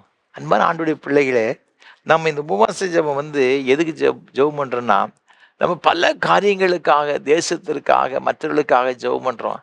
அது ரொம்ப ரொம்ப நல்லது. தேவன் அதை எதிர்பார்க்கிறார். மோசே எல்லாருக்காகவும் திறப்பில் நின்றான்னு வேதத்தில் பார்க்கிறோம். அதே வேளையில் நமக்காக, நம்முடைய பிள்ளைகளுக்காக ஜெபிக்க வேண்டியது ரொம்ப ரொம்ப அவசியம். பார்த்துக்கிடுங்க, நாம் ஊருக்கெல்லாம் நம்ம எல்லாத்தையும் செய்து விட்டு நம்ம குடும்பத்தை நம்ம பாதுகாக்க விட்டால், நம்முடைய குடும்பத்திற்கு செய்ய வேண்டிய காரியத்தை செய்யாவிட்டால், இந்த குடும்பம் என்ன செய்யணும், கடைசியில் அது வெட்கத்தை கொண்டு வருகிற ஒரு நிலைமைக்கு என்ன செய்யணும் மாறிடும். பார்த்துக்கிடுங்க. அப்போ நாம் அதிலிருந்து காக்கப்பட வேண்டும் என்று சொன்னால், நம்முடைய குடும்பம் ஆசீர்வாதமாக இருக்க வேண்டும் என்று சொன்னால், ஆண்டவர் சொல்றாரு, நீ உனக்காக பிள்ளைகளுக்காக ஜெபம் பண்ணணும். நீங்கள் லூக்கா எழுதின சுவிசேஷம் 23ஆம் அதிகாரத்தில் 28ஆம் வசனத்தை வாசித்து பார்க்கும்போது ஆண்டவர் சொல்றாரு, உங்களுக்காகவும் உங்கள் பிள்ளைகளுக்காகவும் அழுங்கள். உங்களுக்காக நீங்க ஜெபம் பண்ணுங்க, உங்க பிள்ளைகளுக்காக கதறுங்க. அவர்கள் நியாய தீர்ப்பு அவர்களுக்கு வந்துடக்கூடாது. அப்போ நீங்க உங்க குடும்பத்தை நீங்க பாதுகாத்துக் கொள்ள முடியும், ஆத்மாவை நீங்க காத்துக்கொள்ளணுங்க. இந்த எஸ்ரா சொல்றான், எங்களை தாழ்த்துகிறதுக்கு மாத்திரமல்ல, எனக்காக, என் பிள்ளைகளுக்காக, எங்கள் ஒவ்வொருவருக்காக, எங்களுடைய பிள்ளைகளுக்காக நாங்கள் ஜெபிக்க வந்திருக்கிறோம். நமக்காக ஜெபம் பண்ணணுங்க. அன்னாளை குறித்து பார்க்கும் பொழுது அவள் அவ்வளவு வேதனைப்பட்டாள். 1 சாமுவேல் புத்தகம் 1ஆம் அதிகாரம் முழுவதும் வாசித்து பார்க்க அவ்வளவு ஒரு வேதனைப்பட்ட, கஷ்டப்பட்டாள். அவள் ஜெபம் பண்ண, ஆண்டவரே நீர் என்னை நினைத்திரளே, எனக்கு ஒரு ஆண் குழந்தையை கொடுத்தார், அவனை என்னாலும் உமக்குன்பாக இருக்கும்படியே நான் உமக்கே கொடுப்பேன், எனக்கு நிந்தையை மாத்திரம் மாற்றி விட ஆண்டவரே. அது எத்தனை ஆண்டுகள் நான் ஒரு மலடி என்ற ஒரு பட்டத்தை சுமந்து நான் வேதனையோடு கூட வாழ்ந்து கொண்டு இருப்பேன். எனக்கு இதை மாற்றும் ஆண்டவரே. ஒருவேளை இந்த ஆராதனையில் பங்கு பெற்று கொண்டிருக்கிற அநேகருடைய வாழ்க்கையில் பல வகையான நிந்தைகளுக்கு மத்தியில், அவமானத்துக்கு மத்தியில் நீங்கள் சென்று கொண்டிருக்கலாம். ஏதோ ஒரு காரியம் உங்கள் பிள்ளைகள் மூலமாக, நீங்கள் செய்கின்ற காரியத்தின் மூலமாக ஏதோ ஒரு வகையில் வெட்கப்பட்ட ஒரு சூழல்ல வெளியில் தலை காட்ட முடியாத ஒரு நிலைமையில் இருக்கலாம். தேவன் அதை மாற்றுவதற்கு வல்லவராய் இருக்கிறார். ஒருவேளை துக்கத்தின் மத்தியிலே நீங்கள் வாழ்ந்து கொண்டிருக்கலாம், அதை மாற்றுவதற்கு தேவன் போதுமானவராய் இருக்கிறார். இந்த அண்ணான் ஜெபம் பண்ணுனா, ஆண்டவரே நீர் எனக்கு இறங்கி என்னை நினைத்தருளும் ஆண்டவரே. கர்த்தர் அவளை நினைத்தருளினார் என்று வசனம் சொல்லுகிறது. அப்புறம் ஒரு துக்கமுகமாய் இருக்கவில்லை. நீங்கள் 1 நாளாகும் புஸ்தகத்தில் வாசித்து பார்க்கும் பொழுது 4ஆம் அதிகாரத்தில் 9ஆம் வசனம் சொல்லுகிறது, யாபேஸ் தன் சகோதரரை பார்க்கிலும் கனம் பெற்றவனாயிருந்தான். யாபேசுடைய வாழ்க்கையை நாம் பார்க்கும் பொழுது அவன் மிகவும் கனம் பெற்றவனாயிருந்தான். ஆனால் அவனுடைய ஆரம்ப காலம் எப்படி இருந்துச்சு தெரியுமா? அந்த வசனம் சொல்லுகிறது, அவன் தாய் நான் துக்கத்தோடே அவனை பெற்றேன் என்று சொல்லி அவனுக்கு யாபேஸ் என்று பெயரிட்டாள். யாபேஸ் என்ற பெயருக்கு அர்த்தம் என்ன தெரியுமா? பொருள் என்ன தெரியுமா? துக்கத்தோடு கூட பெற்றேன். என் வாழ்க்கையில ஒரு பெரிய ஒரு துக்கம், நான் ரொம்ப துக்கத்தோடு கூட இருக்கும்போது பெற்றபடினால அவளுக்கு யாபேஸ். துக்கத்தில் பெற்றவங்க, அந்த குடும்பத்தில் என்ன எவ்வளோ பெரிய துக்கம் என்னன்னு நமக்கு தெரியாது. ஆனால் ஒரு பெரிய ஒரு இழப்பாக இருக்கலாம், ஒரு பெரிய ஒரு வேதனையாக இருக்கலாம். துக்கத்தின் மத்தியில் இந்த ஜனங்கள் கடந்து சென்ற பொழுது, இந்த குடும்பத்தார் கடந்து சென்ற பொழுது யாபேஸ் பிறந்தானாம். அதனால தான் அவனுக்கு யாபேஸ்னு பேர் வச்சிருக்கிறாங்க. ஆனால் வளர்ந்து வரும் பொழுது அவன் என்ன செய்தான் தெரியுமா? அந்த 10ஆம் வசனம் சொல்லுகிறது, யாபேஸ் இஸ்ரவேலின் தேவனை நோக்கி, தேவரீர் என்னை ஆசீர்வதித்து என் எல்லையை பெரிதாக்கி உமது கரம் என்னோடு இருந்து தீங்கு என்னை துக்கப்படுத்தாதபடிக்கு அதற்கு என்னை விலைக்கு காத்திரளும் என்று வேண்டிக் கொண்டான். அவன் வேண்டிக் கொண்டதை தேவன் அருளினார். தனக்காக வேண்டிக் கொண்டான். ஆண்டவரே, என் தாய் என்னை பெறும் பொழுது சந்தோஷமா பெறல. ஒரு குடும்பத்தில் ஒரு தன்னுடைய மகளுக்கு ஒரு முதல் குழந்தை, ஒரு ஆண் மகன் பிறக்கும் பொழுது அந்த குடும்பத்தில் எவ்வளவு பெரிய சந்தோஷம் இருக்குங்க, எவ்வளவு பெரிய மகிழ்ச்சி இருக்கும். தன்னுடைய சந்தோஷத்தை மகிழ்ச்சியை எத்தனை பேருக்கு பகிர்ந்து கொள்ளுவாங்க. அந்த குழந்தை ஒரு முதல் வயது வரும்பொழுது அந்த குழந்தையை எந்த அளவிற்காக அந்த பிள்ளைக்கு செலிப்ரேட் பண்ணாங்க. ஃபர்ஸ்ட் பர்த்டே எவ்வளோ அழகாக செலிப்ரேட் பண்ணுறாங்க. ஆனால் யாபேசுக்கு அப்படி கிடையாதுங்க. அவன் துக்கத்தில் அவன் தாய் பெற்றாள். அவனுக்கு ஃபர்ஸ்ட் இயர் பர்த்டே எப்படி இருந்திருக்கும்? அந்த பிள்ளைய பார்க்கும் பொழுதெல்லாம் அந்த அம்மா சந்தித்த, அந்த குடும்பம் சந்தித்த அந்த வேதனை துக்கம்தான் முன்னால் நிற்கும். ஆனால் இவனுக்கு ஒன்றை கண்டு கொண்டாங்க. அவன் வளர்ந்து வரும் பொழுது இந்த துக்கத்திலிருந்து என்னை ஆசீர்வதிப்பதற்கு ஆண்டவராய் கர்த்தர் ஒருவரால் மாத்திரம்தான் முடியும் என்று அறிந்து கொண்டபடியினால அவன் ஆண்டவரை நோக்கி ஜெபம் பண்ணுகிறான். இஸ்ரவேலின் தேவனை நோக்கி ஜெபம் பண்ணுகிறான். தேவரீர், நீர் என்னை ஆசீர்வதிக்க வேண்டும். ஆண்டவரே, என் எல்லையை பெரிதாக்க வேண்டும். உமது கரம் என்னோடு இருக்கணும். ஒரு காலத்துல தீங்கு என்ற குடும்பத்தை துக்கப்படுத்தியது, தீங்கு எங்களுடைய வாழ்விலே வந்தது, தீங்கு எங்களை துக்கப்படுத்தாதபடி காத்துக்கொள்ள வேண்டும் என்று சொல்லி தேவ சமூகத்தில் கதறினாங்க. தேவன் அவனை ஆசீர்வதித்தார். அவன் எல்லைகளை விசாரமாக்கினார். வசனம் சொல்லுகிறது, அவன் வேண்டிக் கொண்டதை ஆண்டவர் அவனுக்கு அருளினார் சொல்லப்பட்டிருக்கிறது. ஆகவே தான் அந்த 9ஆம் வசனம் சொல்லுகிறது, யாபேஸ் தன் சகோதரர் எல்லாரையும் பார்க்கிலும் கனம் பெற்றவனாயிருந்தான். உங்களையும் கனம் பெற்ற ஒரு நபர்களாக மாற்றுவதற்கு நீங்களும் நானும் ஆராதிக்கிற ஆண்டவர் போதுமானவராயிருக்கிறார், வல்லமையுடையவராயிருக்கிறார். நம்மத்தில் அசைவாடி கொண்டிருக்கிற ஆண்டவரால் எல்லாவற்றையும் செய்யக்கூடும். அவர் எதிர்பார்க்கிறது என்ன தெரியுமா? என்னுடைய மகன், என்னுடைய மகள் என் சமூகத்தில் வரணும்.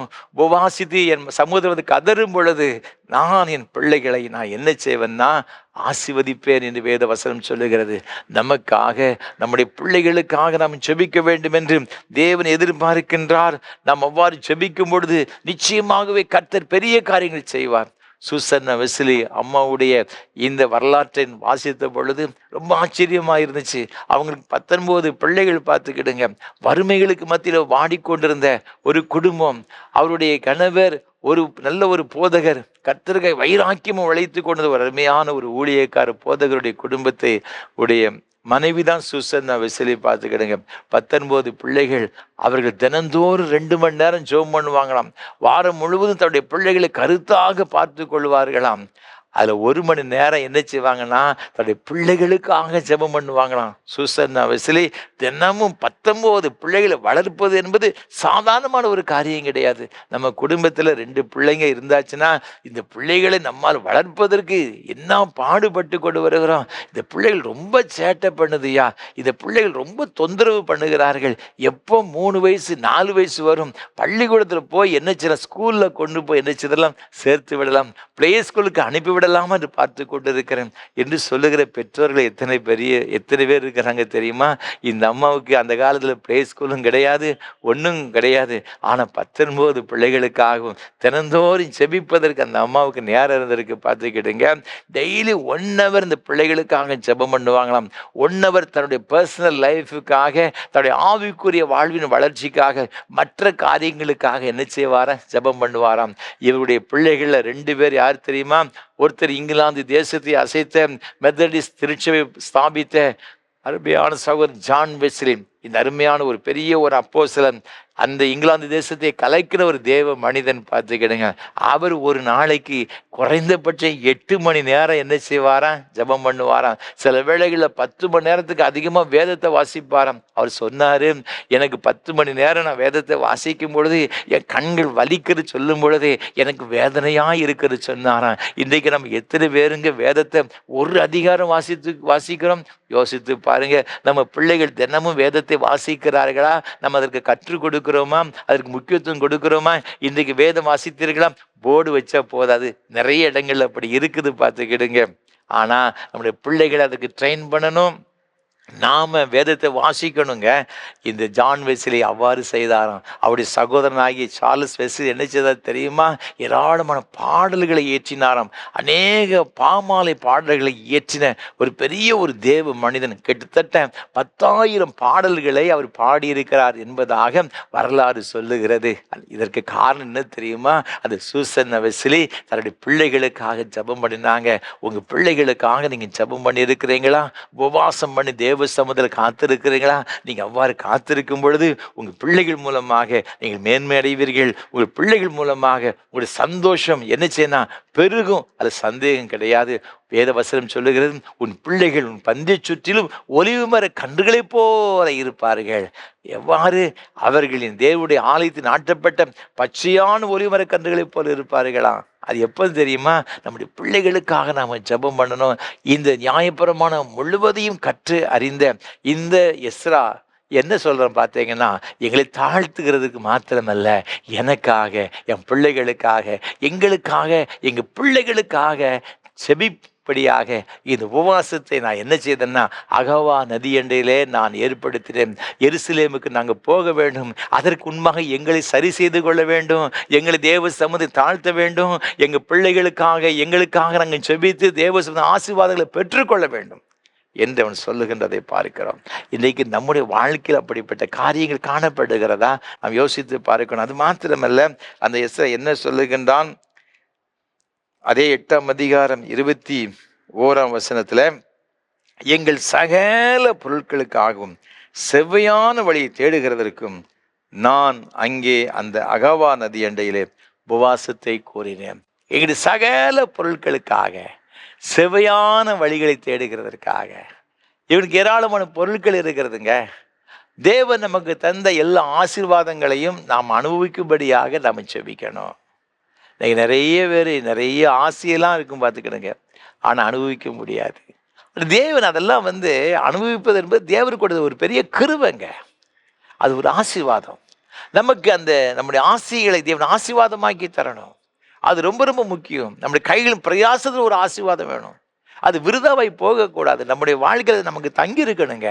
நீங்கள் அதற்காக நீங்கள் ஜெபம் பண்ணணும். நீங்கள் அந்த யோவேல் தீர்க்கதரிசன புஸ்தகத்தை நீங்கள் வாசித்து பார்க்கும் பொழுது பாருங்க, அவர் சொல்லுகிறார் 14ஆம் வசனத்தில், ஒருவேளை அவர் திரும்பி மனஸ்தாபப்பட்டு உங்கள் தேவனாகிய கர்த்தருக்கு போஜன பலிகளையும் பான பலிகளையும் செலுத்துவதற்கான ஆசீர்வாதத்தை தருவார். அப்படி என்ன பொருள்? நீங்கள் ஆண்டவருடைய சமூகத்தில் போஜன பலி, பான பலி எப்போ கொண்டு வந்து செலுத்துவீங்க? ஒருவர் ஆண்டவருடைய சமூகத்தில் நன்றி எப்போ நம்ம செலுத்துவோங்க? தேவன் நம்முடைய வாழ்க்கையில ஆசீர்வதிக்கும் பொழுதுதான், நம்முடைய கைகளின் பிரயாசத்தை ஆசீர்வதிக்கும் பொழுதுதான் தேவனுடைய சமூகத்தில் நன்றி காணிக்க நம்ம செலுத்துவோம். அப்போ இதுவரை என்னன்னா, இந்த தீர்க்கதரிசி சொல்லுகிறா, உங்களுடைய வாழ்க்கையில வறட்சி, பஞ்சம், கஷ்டம் எல்லாம் இருந்துச்சு. நீங்க உங்களுடைய இருதயங்களை கிழித்து தேவனுடைய திரும்பி நீங்க பரிசுத்த உபவாச நாளை ஏற்படுத்தி நீங்க ஜெபம் பண்ணும் பொழுது நான் என்ன செய்வேன் அப்படின்னு பார்த்தீங்கன்னா, அங்க வேதவசனம் சொல்ல, கர்த்தர் உங்களுக்கு இறங்கி உன் ஆண்டவருடைய சமூகத்துல போஜன பலிகளையும் பான பலிகளையும் செலுத்துவதற்கான ஆசீர்வாதத்தை தருவாருங்க. உங்களுடைய கைகளும் பிரயாசத்தை ஆசீர்வதிப்பாரு. நீங்க அதை கொண்டு வந்து தேவ சமூகத்தில் நன்றி செலுத்துவீங்க, நன்றி காணிக்க படைப்பீங்க. அதைத்தான் இங்க வசனம் சொல்லுகிறது. 19ஆம் வசனத்தை வாசித்து பார்க்கும் பொழுது, கர்த்தர் மறுமொழி கொடுத்து தமது ஜனத்தை நோக்கி, இதோ நான் உங்களை இனி புறஜாதிகளுக்குள்ளே நிந்தையாக வைக்காமல் உங்களுக்கு தானியத்தையும் திராட்சரசத்தையும் எண்ணெயையும் கொடுத்தேன், நீங்கள் அதனால் திருப்தியாவீர்கள். 23ஆம் வசனத்தை வாசித்து பார்க்கும் பொழுது, சீயோன் குமாரரே, உங்கள் தேவனாகிய கர்த்தருக்குள் மகிழ்ந்து களி கூறுங்கள். அவர் தக்கபடி உங்களுக்கு முன்மாரியை கொடுத்து உங்களுக்கு முன்மாரியும் பின்மாரியும் ஏற்கனவே வருஷிக்க பண்ணுவார். களங்கள் தானியத்தினால் நிரம்பும், ஆலைகள் திராட்சரசமும் எண்ணெயும் வழிந்தோடும். எவ்வளவு ஒரு ஆசீர்வாதத்தை தேவன் தருகிறார் பாருங்க. அப்ப நம்ம உபவாசம் பண்ணி ஜெபிக்கும் பொழுது தேவன் நமக்காய் வைத்திருக்கிற ஆசீர்வாதங்கள் எவ்வளவு மேன்மைகள். அந்த ஆசீர்வாதத்தை பெற்றுக்கொள்வதற்கு முதல்ல நமக்கு தாழ்மை வேணுங்க. அதற்கு தாங்க இந்த உபவாச ஜெபம். அது மாத்திரம் நமக்காக, நம்முடைய குடும்பத்திற்காக, பிள்ளைகளுக்காக நம்ம ஜெபம் பண்ணணும். தேவன் நம்முடைய பிரயாசங்களை ஆசீர்வதிக்கும்படியாக நாம ஜெபம் பண்ணணுங்க. இது மாத்திரம் கிடையாது, நாம வேறு ஒரு காரியத்திற்காக நம்ம ஜெபம் பண்ணணுமா. இப்படி நாம ஜெபம் பண்ணும் பொழுது தேவன் இன்னொரு காரியத்தை நமக்கு என்ன செய்யறாருன்னு பார்த்தீங்கன்னா, யோவேல் எழுதின தீர்க்கதரிசன புஸ்தகம் 2ஆம் அதிகாரத்துல 18ஆம் வசனம் சொல்லுகிறது, அப்பொழுது கர்த்தர் தமது தேசத்திற்காக வைராக்கியம் கொண்டு தமது ஜனத்தை கடாட்சிப்பார். கர்த்தர் நமது தேசத்திற்காக வைராக்கியம் கொள்ளுவார். நம்முடைய தேசத்தின் ஜனங்களுக்காக வைராக்கியம் கொண்டு அவர்களை ரட்சிப்பேன் என்று ஆண்டவர் வாக்குத்தத்தம் கொடுத்திருக்கிறார். அப்போ இந்த உபவாச ஜெபத்தின் மூலமாக நம்முடைய தனிப்பட்ட வாழ்க்கை, நம்முடைய பிரயாசங்கள் மாத்திரமல்லங்க, நம்முடைய தேசமும் என்ன செய்யுதுன்னா ஆசீர்வதிக்கப்படுகிறது. இன்றைக்கு 147 கோடிக்கு அதிகமான ஜனங்கள் நம்முடைய தேசத்தில் வாழ்ந்து கொண்டிருக்கிறாங்க. அவர்களை பற்றி உத்தரவாதத்தை தேவன் நமக்கு கொடுத்திருக்கிறாருங்க. இந்த மோசையை போல தேவ சமூகத்தில் திறப்பில் நின்று ஜெபிக்கும்படியாக தேவன் நம்மை அழைத்திருக்கிறார். இந்த உபவாச நாட்களை நாம் சரியான விதத்தில் நாம் அதை ஆசரிக்கும் பொழுது, அதை சரியான விதத்தில் பயன்படுத்தும் பொழுது, நிச்சயமாக நம்முடைய தனிப்பட்ட வாழ்விலே, நம்முடைய குடும்ப வாழ்விலே, நம்முடைய பிள்ளைகளுடைய வாழ்விலே, நம்முடைய பிரயாசங்களிலே, அது மாத்திரம் தேசத்திலேயும் பெரிய காரியங்களை தேவன் செய்வார். ஆசீர்வாதத்தை காண முடியும். அப்படிப்பட்ட கிருபைகளை கர்த்தர்தாமே ஒவ்வொருவருக்கும் தருவாராக. ஆமென். அர்ப்பணிப்பின் பாடலாக கீதம் 437, கிறிஸ்தவ கீர்த்தனை 151 பாடுவோம். பாவியின்றே திரும்பாயோ, நேச ஆவியின் சத்தம் கேளாயோ. கீதம் 437, கிறிஸ்தவ கீர்த்தனை 151 பாடுவோம்.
நாம் ஜெபம் செய்வோம்.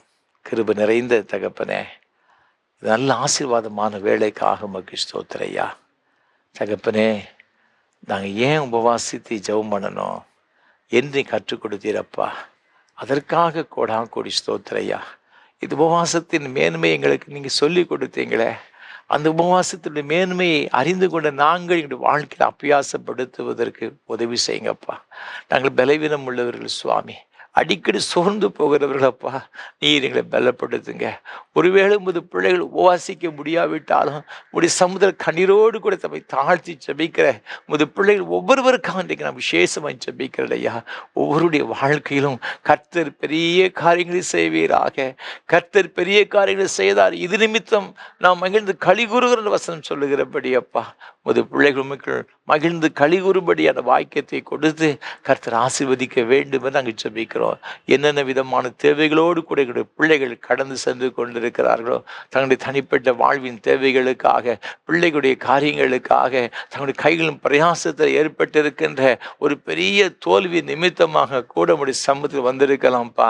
எப்படிப்பட்ட காரியமாக இருந்தாலும் கர்த்தருடைய வல்லமை இந்த பிள்ளைகள் மீது இன்றைக்கு ஆண்டவரை கடந்து வரும்படியாய் ஜெபிக்கிறோம் ஐயா. உமது பிள்ளைகளுடைய தனிப்பட்ட வாழ்வில் ஒரு அற்புதம் செய்வீராக.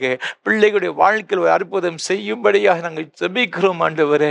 தகப்பனே, உமது பிள்ளைகளுடைய பிரயாசத்துல ஒரு ஆசீர்வாதத்தை தருவீராக ஆண்டவரே. பொத்தல் பையில போட்டது போல உமது பிள்ளைகளுடைய வருமானங்கள் இருக்கக்கூடாதப்பா, அதுல ஒரு ஆசீர்வாதத்தை கொடுப்பீராக. நான் இன்று முதல் உங்களை ஆசீர்வதிப்பேன் என்று சொன்னீரே அப்பா. தகப்பனே, உமக்கு ஸ்தோத்திரம் ஐயா. வெட்டுக்கிளி பட்சித்த வருஷத்தின் பலனை நான் திரும்ப தருவேன் என்று சொன்னீங்களப்பா.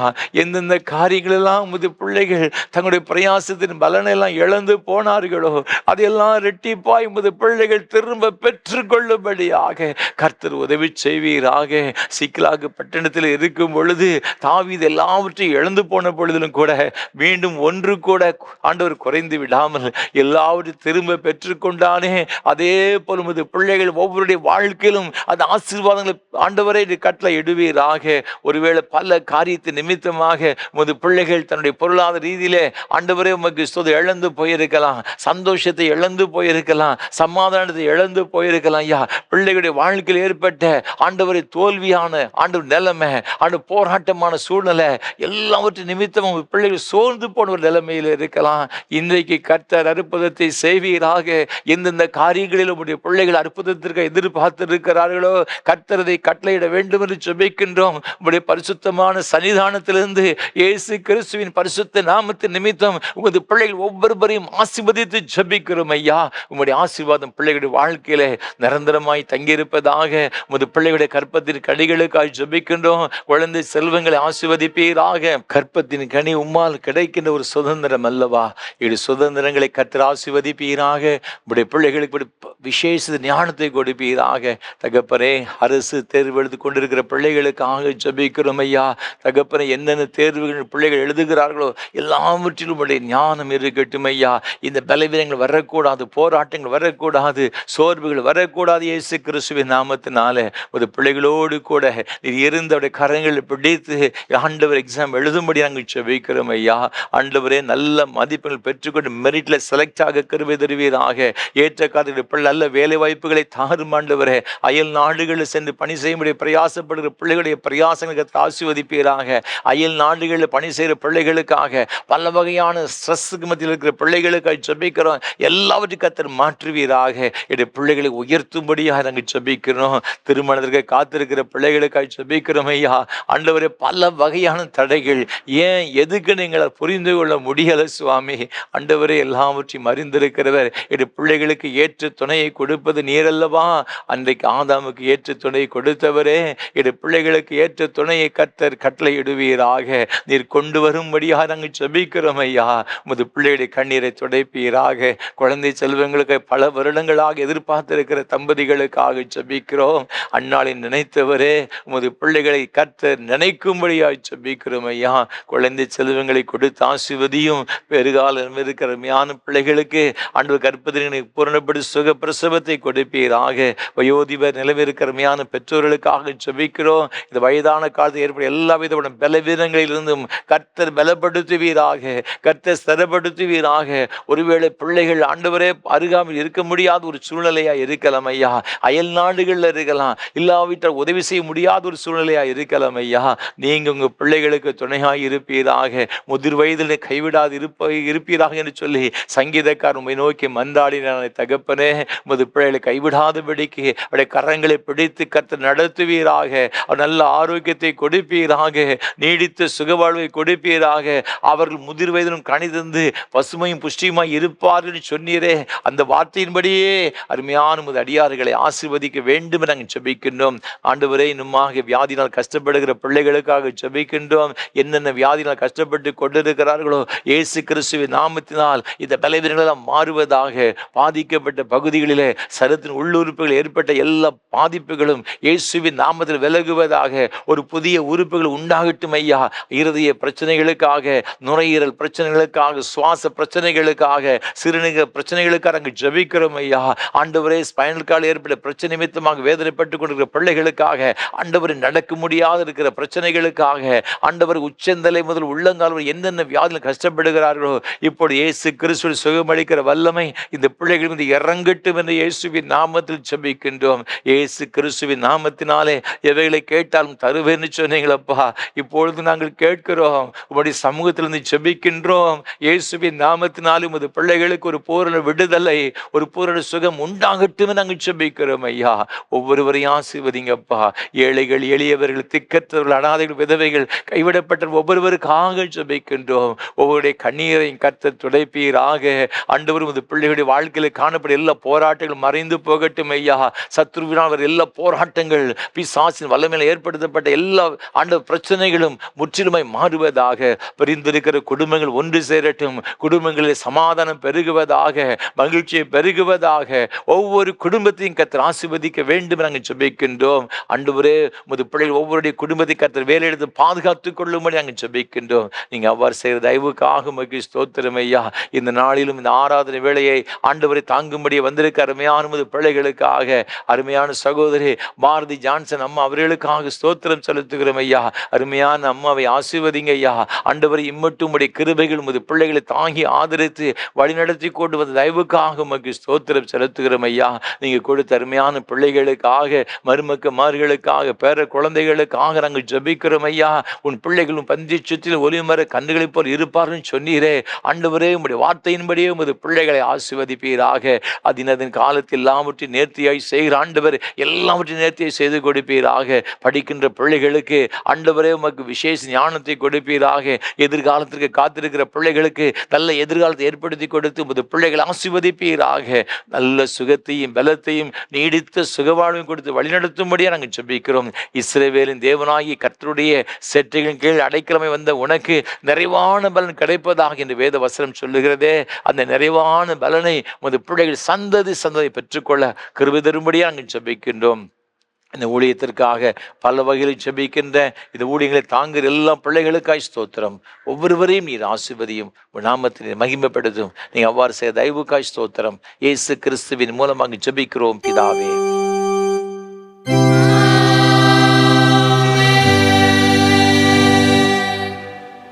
தேவனுடைய இரக்கமுள்ள கிருபைக்கும் பராமரிப்பும் ஒப்புவிக்கிறோம். கர்த்தர் உங்களை ஆசீர்வதித்து காக்கடவர்.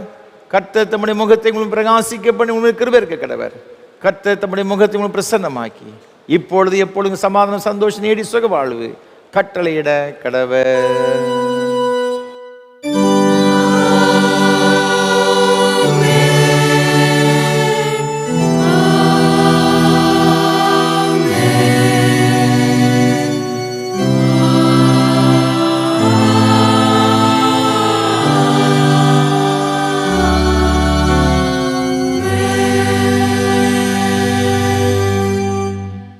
நிறைவு கீதமாக கீதம் 118 பாமாலை 88 பாடுவோம். இந்த அருள் காலத்தில் கத்தரே உம் பாதத்தில். கீதம் 118 பாமாலை 88 பாடுவோம்.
பரிசுத்த பிதாவே, இந்த மகிமையான ஆராதனைக்காக நன்றி செலுத்துகிறோம், ஸ்தோத்திரம் செலுத்துகிறோம்.